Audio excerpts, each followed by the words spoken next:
नमस्कार, स्वागत है आप सभी का समीक्षा अधिकारी सहायक समीक्षा अधिकारी की सामान्य हिंदी एवं शब्द ज्ञान मॉक टेस्ट श्रृंखला में आज ये हमारा 16वां वीडियो है, जिसमें हम लोग 30 अति महत्वपूर्ण प्रश्नों को पूरी व्याख्या के साथ हल करेंगे। उनके सभी ऑप्शंस के बारे में जानेंगे। अगर आप चैनल पर नए हैं, आपने इससे पहले की सीरीज को नहीं देखा है, तो निश्चित रूप से आपको पहले वीडियो से लेकर सभी वीडियोस को फॉलो करना चाहिए और लगातार रिवाइज करना चाहिए, क्योंकि बहुत सारे प्रश्न आपको परीक्षा में इससे देखने को मिलेंगे। अगर आप समीक्षा अधिकारी सहायक समीक्षा अधिकारी परीक्षा की तैयारी कर रहे हैं और आप हमसे जुड़कर एक बेहतर तैयारी करना चाहते हैं, एक लक्ष्य केंद्रित और अच्छी स्टडी मटेरियल के साथ, तो आप हमसे जुड़ सकते हैं। हमारे कोर्स में आपको प्रारंभिक और मुख्य परीक्षा के सामान्य अध्ययन, सामान्य हिंदी की वीडियो लेक्चर्स, टेस्ट सीरीज और पीडीएफ में नोट्स प्रोवाइड कराया जाता है। अधिक जानकारी के लिए आप RO लिखकर इस नंबर पर व्हाट्सएप कर दीजिए, आपको पूरी जानकारी दे दी जाएगी। चलिए पहला प्रश्न देखते हैं। तो आज का पहला प्रश्न है, निम्नलिखित वाक्यों में से एक वाक्य शुद्ध है। कौन सा वाक्य शुद्ध है ये आपको बताना है। पेड़ की पत्ता गिरी, पढ़ने में ही आप समझ गए होंगे गलत है। पेड़ में से पत्ता गिरा, ये भी गलत है। यहाँ पर जो विभक्ति उसका गलत प्रयोग हुआ है। पत्ता गिरा, गिर पड़ा पेड़ों से, ये भी गलत है। सही क्या है? पेड़ से पत्ता गिरा। डी ऑप्शन इसका बिल्कुल सही ऑप्शन है। अगला प्रश्न, कौन सा वाक्य इसमें से शुद्ध है? चारों वाक्यों को ध्यान से पढ़ेंगे तब आप जान पाएंगे। रोगी अपनी कमजोरियों के कारण उठ तक नहीं पा रहा था। तो एक तो यहाँ पर कमजोरी पर्याप्त था यहाँ पर, बाकी भी इसमें अशुद्धियां हैं, भी आगे हम डिस्कस करते हैं। तो ये तो गलत हो गया। राजपथ की सड़क, यहाँ पथ शब्द जुड़ा हुआ है, जिसका मतलब ये मार्ग, रास्ता या सड़क। तो यहाँ पर सड़क का प्रयोग वो अन्यथा हुआ है, इसकी ज़रूरत नहीं थी। शिकारी उस पर गोली चलाई पर वह शेर बच निकला, ये भी बिल्कुल गलत है। सही केवल लास्ट वाला है, उस समय चरखा चलाना भी एक अनुशासन था। डी ऑप्शन हमारा बिल्कुल करेक्ट है। अब देख लेते हैं जो पहला विकल्प था, रोगी अपनी कमजोरियों वाला, उसमें अपनी तथा तक इसका भी प्रयोग असंगत रूप से किया गया है। इसी प्रकार जो विकल्प बी था आपका, शिकारी उस पर गोली चलाई, तो इसमें आपको शिकारी ने गोली चलाई पर शेर बच निकला, ये इसका सही होना चाहिए था। और राजपथ में साथ में सड़क जुड़ा था, ये तो मैंने आपको बताया ही। राजपथ से झांकियाँ होना चाहिए था, तब सही होता। अगला प्रश्न देखेंगे, निम्नलिखित में से एक वाक्य शुद्ध है। कौन सा वाक्य शुद्ध है ये आपको बताना है। तो इसको ध्यान से पढ़िए तभी आप समझ पाएंगे कि कौन सा वाक्य अशुद्ध है। अशुद्ध वाक्य आपको बताना है, शुद्ध नहीं। तो अशुद्ध वाक्य बताने के लिए आपको चारों ऑप्शंस को बहुत ध्यान से पढ़िए, तभी आप इसमें बता पाएंगे। तो देख लेते हैं सीधे सीधे कौन सा वाक्य अशुद्ध है। आम सभा में प्रत्येक वर्गों के प्रतिनिधि उपस्थित थे। तो आम सभा में अब प्रत्येक भी दिया हुआ है, जिसका मतलब ही होता है हर एक, और वर्गों का वर्ग का वर्ग कर दिया गया है, वर्ग। तो यहाँ पर प्रत्येक शब्द की जगह या प्रत्येक अगर लिखा जाएगा तो वर्ग लिखा जाएगा। तो इस तरह से इसको हमारा विकल्प हमको उत्तर मिल गया है। देख लीजिए इसको एक बार फिर से। प्रत्येक वर्गों का उपयोग गलत है, इसमें प्रत्येक वर्ग होना चाहिए था, ना कि वर्गों होना चाहिए था। अगला प्रश्न देखेंगे, नीचे दिए गए शब्दों में से किसकी वर्तनी शुद्ध है? चारों शब्दों को ध्यान से देखिए, बहुत ही प्रचलित शब्द हैं, बार बार पूछे भी जाते हैं एग्जाम में। इसमें से एक ही की वर्तनी शुद्ध है, वो है द्वारका। ए ऑप्शन सही है। बाकी में क्या गलतियां हैं इसको हम देख लेते हैं। तो अगर द्वारिका मोस्टली लोग इस तरह से लिखते हैं, वो अशुद्ध होता है, हमेशा द्वारका ही सही होता है। इसी प्रकार पूज्यानिया गलत है, या तो पूजनिया या पूज्या, ये इसकी वर्तनी शुद्ध होगी। अंतर्ध्यान में भी अशुद्ध वर्तनी है, इसका शुद्ध वर्तनी अंतर्ध्यान होगा। इसी प्रकार अहिल्या गलत है और अहल्या सही होता है। अगला प्रश्न, इनमें से एक शब्द की वर्तनी अशुद्ध है। कौन से शब्द की वर्तनी अशुद्ध है? वो है आपका यहाँ पर, ध्यान से देखिए, अधीन, भगीरथी, जागृत और अनुगृहीत। तो गलत किसकी वर्तनी है? जागृत की वर्तनी इसमें अशुद्ध है। जागृत या तो इस तरह से सही लिखा जाता है, या जागृत लिखा जाता है, या जागृति शब्द भी सही होता है। तो ये तीनों शब्दों को ध्यान रखिएगा, ये भी काफ़ी कंफ्यूजिंग वर्ड है जो बार बार पूछा जाता है। अगला प्रश्न, निम्नलिखित शब्दों में से कौन सा शुद्ध है? अब इसमें से शुद्ध वाला कौन सा हो जाएगा आपका? इसमें से शुद्ध हो जाएगा विदुषी, ए ऑप्शन यहाँ पर करेक्ट होगा, बाकी सब गलत है। बुरे उद्देश्य से की गई गुप्त मंत्रणा, इसके लिए एक शब्द क्या है? अब एक ही तरह के शब्द दिए हुए हैं काफ़ी कंफ्यूज करने के लिए, दुरतिक्रम, दुरधिगम, दुरभिसंधि, दुरभियोजन।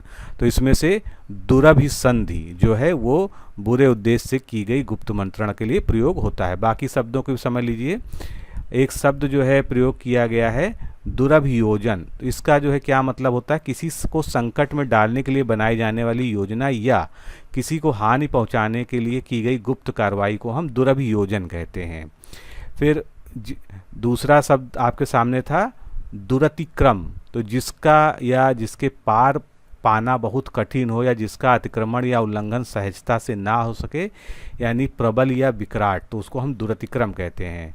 और जिसके पार पहुंचना कठिन हो उसको हम दुरधिगम कहते हैं। तो बहुत ही माइन्यूट अंतर है इन सब में, इसको ध्यान रखिएगा। जो जोता बोया ना गया हो, इस वाक्यांश के लिए एक शब्द क्या है?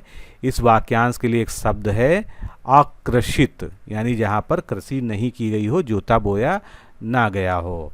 और यहीं पर ऊसर शब्द का क्या अर्थ होता है? आप लोग सामान्य रूप से जानते हैं, जिस जमीन में उत्पन्न करने की शक्ति नहीं है, यानी जो बंजर हो चुकी है, अनुर्वरा हो चुकी है, उसको हम ऊसर कहते हैं। वह समारोह जिसमें गुरुकुल के स्नातकों को विद्याध्ययन करने के उपरांत विदाई दी जाती है, तो ये हमारे 16 संस्कारों में भी आता है। जो सनातन धर्म में 16 संस्कार बताए गए हैं उसको क्या कहते हैं? हम उसको हम समावर्तन कहते हैं। डी ऑप्शन यहाँ पर सही है। अगला प्रश्न, हवन में जलाने वाली लकड़ी के लिए एक शुद्ध शब्द क्या है? तो हवन में जलाने वाली लकड़ी के लिए एक शुद्ध शब्द होता है समिधा। डी ऑप्शन करेक्ट है। बाकी सब मिलते जुलते शब्द हैं लेकिन वो जो है सही नहीं है। अगला प्रश्न, वह नायिका जो अपने पति के परदेश में होने के कारण दुखी हो, उसके लिए एक शब्द क्या है? तो नायिका जो अपने पति के परदेश में होने के कारण दुखी हो उसको हम वियोगिनी कहेंगे। बी ऑप्शन यहाँ पर करेक्ट होगा। इसके लिए एक शब्द और है, विरहणी भी है। और वहीं पर जो है प्रोसित पतिका ऑप्शन में था, इसका क्या मतलब होता है? जिस स्त्री का पति विदेश चला गया हो उसको प्रोसित पतिका कहते हैं। विरह या दुख में जलने वाली स्त्री के लिए एक शब्द है विरह विदग्धा। वह स्त्री जिसका पति रात में दूसरी स्त्री के पास रह के आया हो उसके लिए एक शब्द है खंडिता। ये सभी जो है एक जैसे मिलते जुलते हैं, इसलिए इसको भी बहुत ध्यान से आपको समझना चाहिए। अगला शब्द है आधी रात का समय जो होता है तो उसके लिए एक शब्द आपको बताना है। आधी रात के लिए जो है कौन सा इसमें से प्रयोग होगा? आधी रात का समय के लिए प्रयोग होता है निशीथ। बाकी सरवरी, विभावरी, निशा क्या है? ये रात्रि के पर्यायवाची शब्द हैं। अगला शब्द मोती का तत्सम आपको बताना है। मोती, मौक्तिक या मुक्तक या इनमें से कोई नहीं। तो सही ऑप्शन क्या हो जाएगा इसमें से? मोती का जो है तत्सम रूप मौक्तिक होगा। अगला प्रश्न, इनमें से तत्सम तद्भव का एक युग्म अशुद्ध है, वह कौन सा है?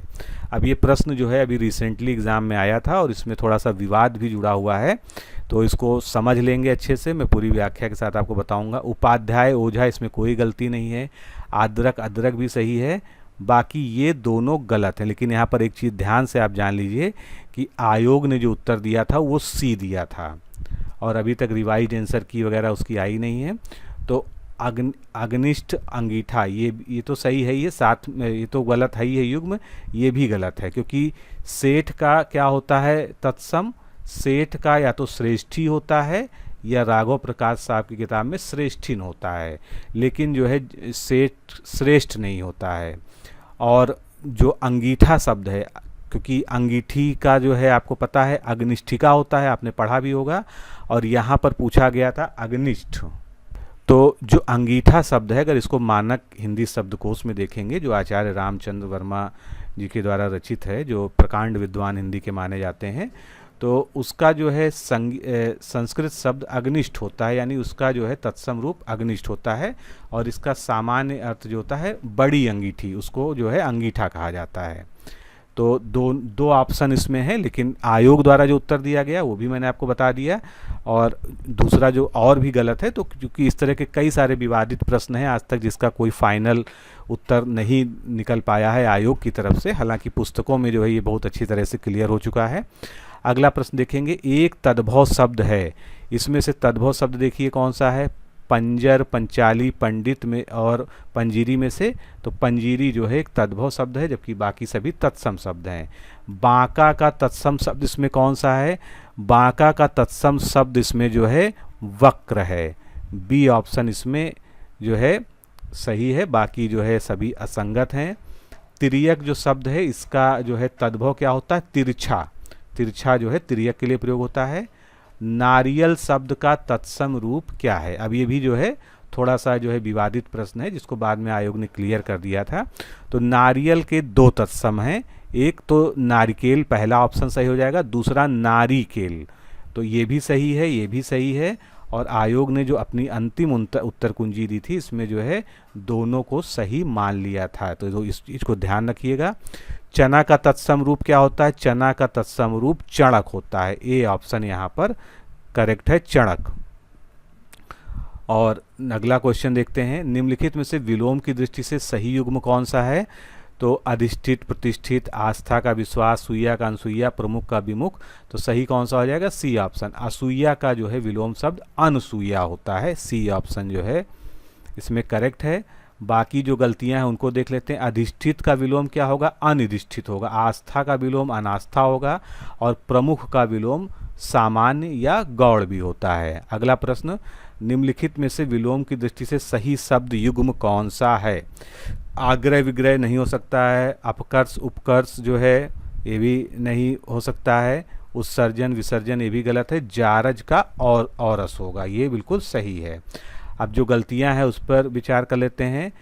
आग्रह का विग्रह नहीं होता, अनुग्रह का विग्रह होता है, अपकर्ष का उत्कर्ष होता है, और आवाहन का विलोम विसर्जन होता है।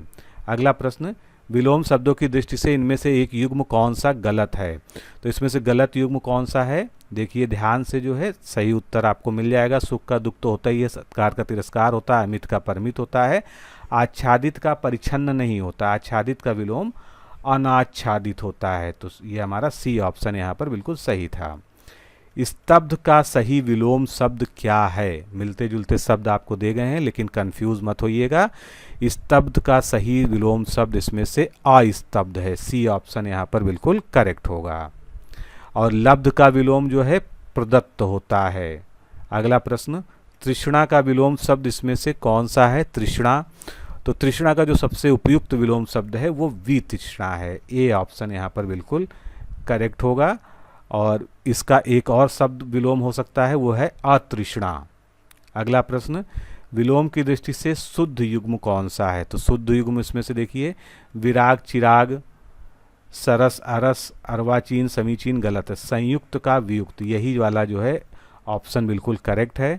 विराग का विलोम अनुराग होता है, सरस का विलोम नीरस होता है, संयुक्त का विलोम वियुक्त तो होता ही है, और अर्वाचीन का विलोम प्राचीन होता है। वह आदमी जो कल आपके घर आया था बहुत बड़ा ठग है। अब इसमें से कितने विशेषण शब्द हैं ये आपको बताने हैं। तो ध्यान से अगर देखिए, वह जो आपके और बहुत बड़ा, यानी इसमें कितने जो है विशेषण हो गए, 4 विशेषण हो गए।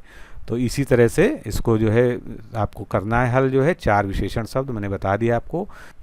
अगला प्रश्न देखते हैं, वे अच्छी लड़कियां हैं, इस वाक्य में विकारी विशेषण बताना। विकारी का मतलब ही हो गया जिनमें वाक्य प्रयोग के समय जिस शब्द में विकार उत्पन्न हो जाए, अलग अलग रूपों में उसको अलग अलग जगहों पर लिखा जा सके।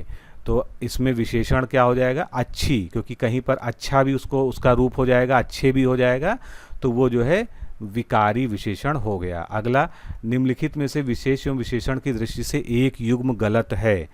कौन सा युग्म गलत है ये आपको देखना है। क्रोध का क्रुद्ध ठीक लग रहा है, सही भी है। आसक्ति का आसक्त सही है, आकर्षण का आकृष्ट सही है। ईर्ष्या का उपेक्षा नहीं होगा, ईर्ष्या का क्या विशेषण होगा, ईर्ष्यालु होगा। उपेक्षा विशेष शब्द है, इसका विशेषण उपेक्षित ही होता है।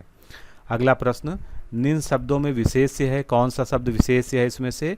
श्वेत, जीर्ण, गरीब और किताब में से इसमें से विशेष्य है डी ऑप्शन किताब। इसका विशेषण क्या हो जाएगा? किताबी हो जाएगा। बाकी जो है सभी विशेषण शब्द हैं। गरीब का विशेषण आप जानते हैं, गरीब विशेषण शब्द है, इसका विशेष्य गरीबी होता है। अगला प्रश्न, निम्नलिखित में से कौन सा शब्द विशेषण है? इसमें से विशेषण शब्द है आग्नेय। बी ऑप्शन करेक्ट है। कई बार ये प्रश्न पूछा गया है क्योंकि आग जो है मूल शब्द है विशेष, और इसी से बना हुआ है विशेषण आग्नेय। वह बहुत खाता है, अब ये सेंटेंस है, इसमें बहुत किस प्रकार का विशेषण है? बहुत एक मात्रा को बताता है, ये आपने पहचान लिया होता है। तो अगर मात्रा को बताता है तो वो क्या है? परिमाणवाचक है। परिमाणवाचक है तो कैसा है? निश्चित है या अनिश्चित है? बहुत से ये नहीं पता चलता कि मात्रा कितनी है, यानी अनिश्चित परिमाणवाचक विशेषण हो गया ये। तो दोस्तों आज के इस सेशन में हमने 30 प्रश्नों को पूरी व्याख्या के साथ हल किया। मिलते हैं अगले लेक्चर में। नमस्कार, धन्यवाद।